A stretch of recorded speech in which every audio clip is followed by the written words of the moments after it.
6 people were murdered in cold blood. But what if something far darker made it happen? It was November 13th, 1974, the night that would change everything. The DeFeo family was slaughtered in their own home. Ronald DeFeo Jr., the eldest son, killed his entire family. At first, it seemed like just another tragic family murder, but the horror didn't end there. Ronald claimed that something supernatural made him do it. I didn't know it at the time, but that house, the very place where all this had happened, was already pulling me and my family in, and it wouldn't let go. I never thought I'd find myself trapped in a nightmare like this, but somehow, it all seemed to be connected. And, as we'll see, it was just the beginning. We thought it was our dream home, but we had no idea what awaited us inside. After the murders, the house stood empty for a year, but in December 1975, Kathy and I, with our 3 children, moved in. At first, it seemed like a dream come true, a fresh start, a new beginning. Little did we know, the house had already claimed its next victims, and we were walking right into its grip. It wasn't long before I began feeling the weight of something dark pressing against us, but I never expected it to be this relentless. We thought it would be different. We thought we could leave the past behind us, but the house had other plans.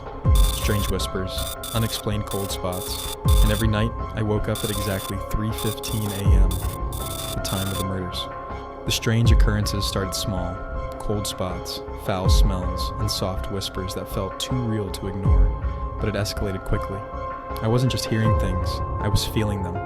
At exactly 3:15 a.m., like clockwork, I'd wake up, the exact time the DeFeos were killed. At first I thought it was my mind playing tricks on me, but then I realized it wasn't just me. Every night, it was as if the house was calling me back to that moment of horror. It felt like we were living in someone else's nightmare, and it was becoming ours.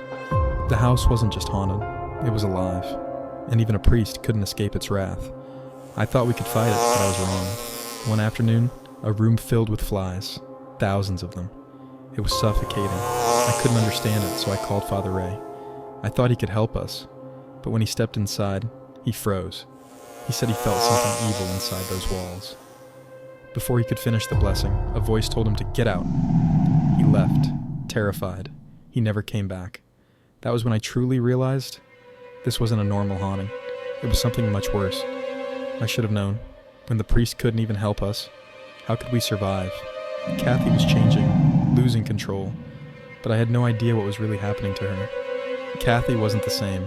She started hearing things, our children's screams in the night, but when she checked, they were sound asleep.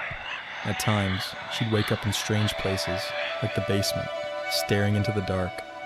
I knew something was wrong, but I couldn't understand it. Whatever had taken hold of her was taking us all. I felt helpless. The house had her. It was dragging us all in. I didn't know if she was still Kathy, or if I was still me. The house drove us to the edge, and we couldn't take it anymore. We had to leave, but was it too late? It was tearing us apart. I wasn't the same. Kathy wasn't the same. We couldn't live like this. The house had broken us down. Finally, on January 14th, we packed up and left. We ran. We didn't look back. I thought we were free, but I couldn't shake the feeling that something was still watching us. It wasn't over. The house hadn't finished with us. I thought we escaped, but did we? We thought leaving meant freedom, but the house stayed, empty and abandoned, yet still haunted by its dark past. The rumors began to spread. People started questioning what really happened inside those walls. They wanted to know, but I knew. The house had claimed us, and it wasn't done. It was waiting for the next family to fall into its trap. And whoever it is, they won't be the last. Hey, if you like more horror story narratives like this, don't forget to like and subscribe, and I promise you, you will not regret it. Stay safe.